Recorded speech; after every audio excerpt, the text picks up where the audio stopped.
Today, grade 9s, and I'm sure that you're very excited about this lesson on vocabulary. Now, when we're talking about vocabulary, what exactly are we referring to? Yes, Ibrahim? That's correct. We're talking about the choice of words that we use. Now, I know that we all know our vocabulary, but what I want to do today is to make sure that we make our writing interesting. We make our conversation interesting. So we want people to listen to us. We want people to be focused on what we are saying. And that is why I am going to focus on synonyms. Now, let us look at a few examples that I have put up on the board. And I'm going to start with the very first board here. Okay? The idea in these sentences is the same, but I have changed some words as we move along. And I want you to tell me the difference that the change in word makes to the meaning of the sentence.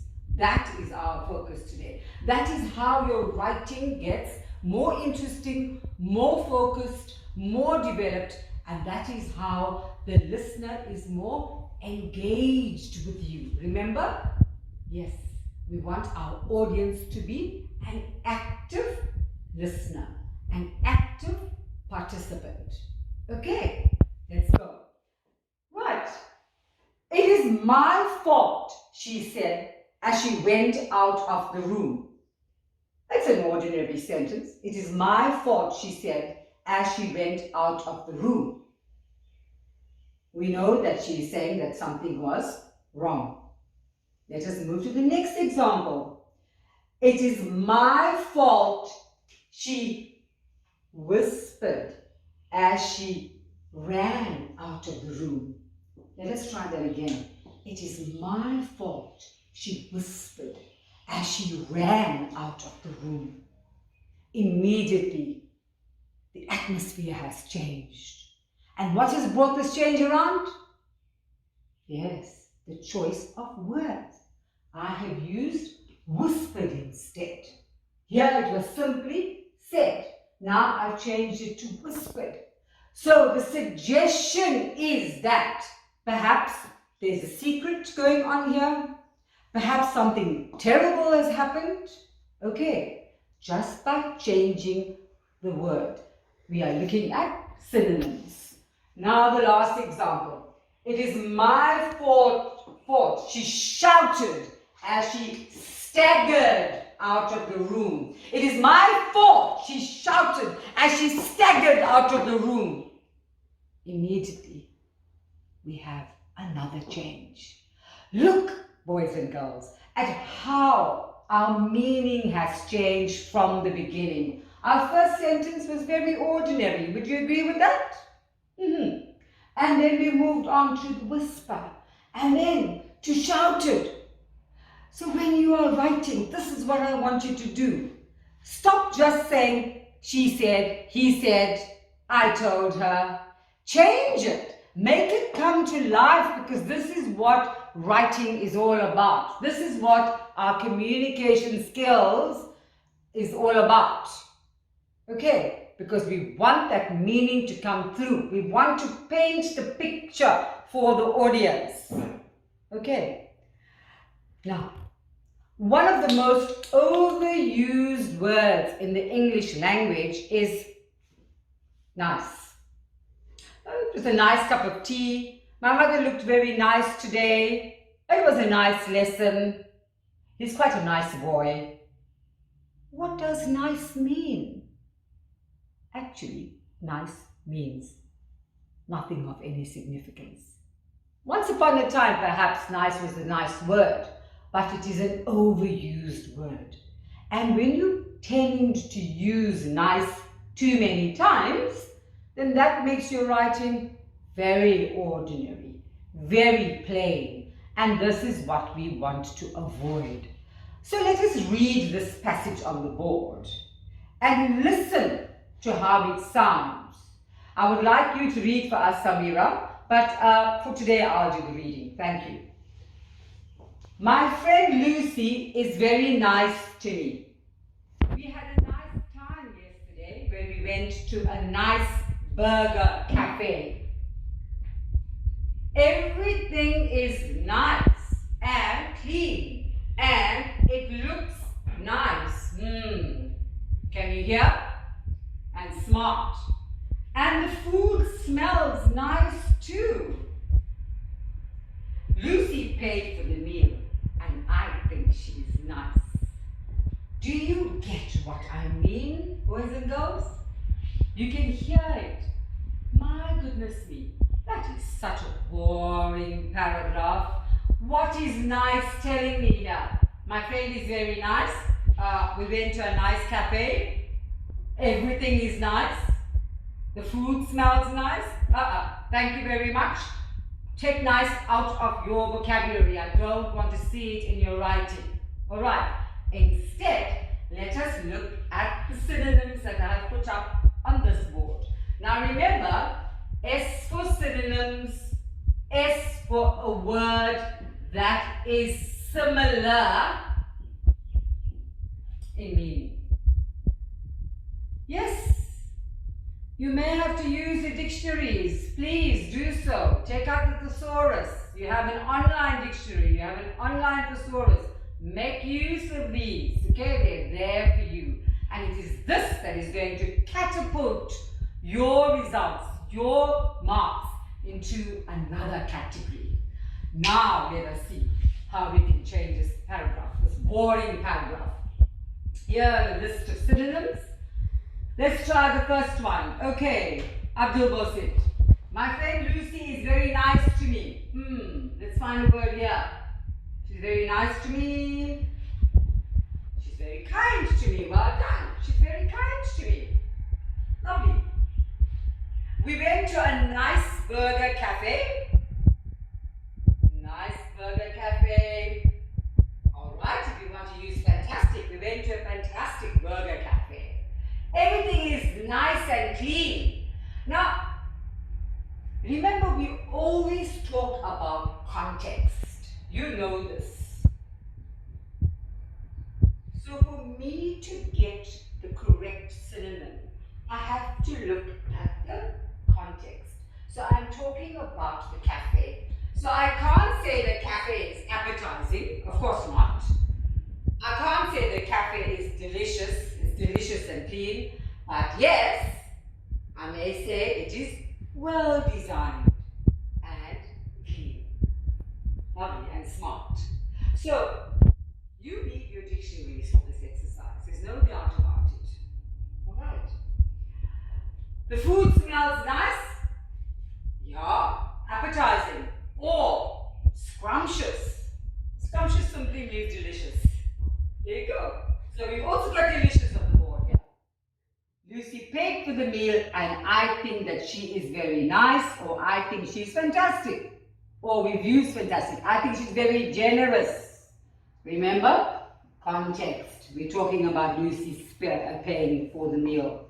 So boys and girls, bear this in mind as you write and when you speak. And the only way you can improve upon your vocabulary skills is by reading.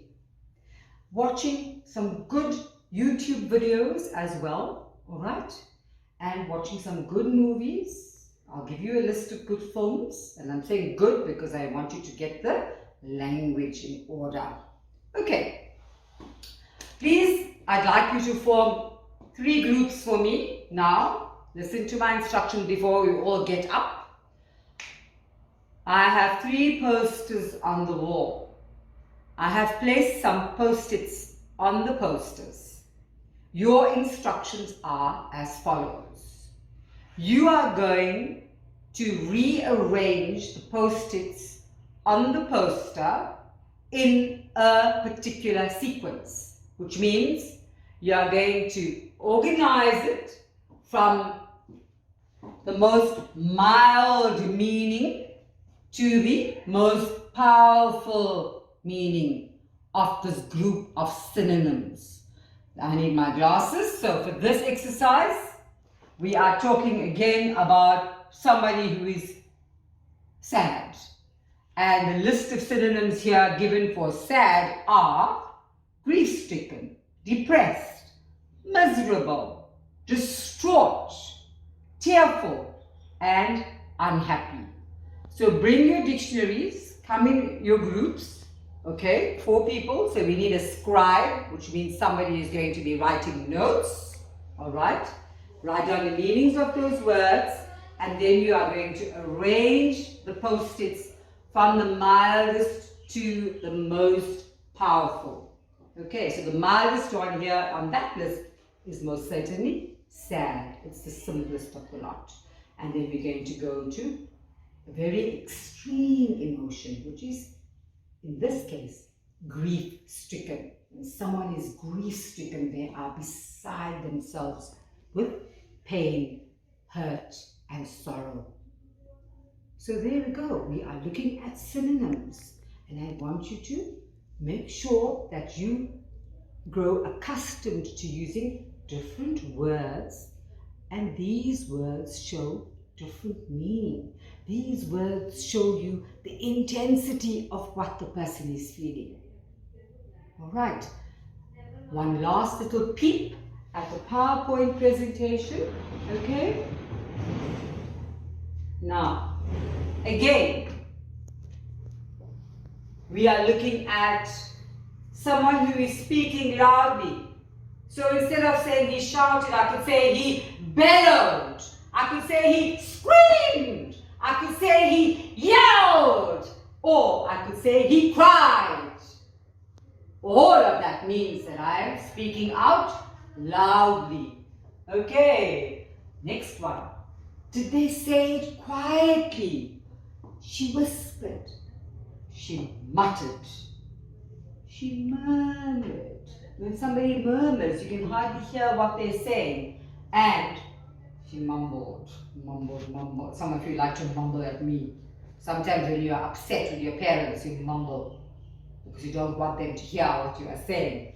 All right, let us look at somebody who is happy. She cheered. Okay, and automatically cheered. You're voiceless. Okay, rejoiced. There's a celebration. Oh, she beamed. Okay, so she was very happy. And she joked. So look at how your writing can come to life, dear hearts. That is what I want you to see today. Let's look at one more. All right. Did they ask a question? She queried, where do you live? Or she quizzed. When someone quizzes, they are very inquisitive. They are very curious. It is actually not a very nice way to ask a question. When you're quizzing, it means you're wanting to find out more. Of course, she asked. And the last one, she begged. Okay, when you're begging, it means you really want to know. I think you get my meaning here. Okay, when we say, instead of just saying ask and said, we want the emotion to come through. We want the context to be created.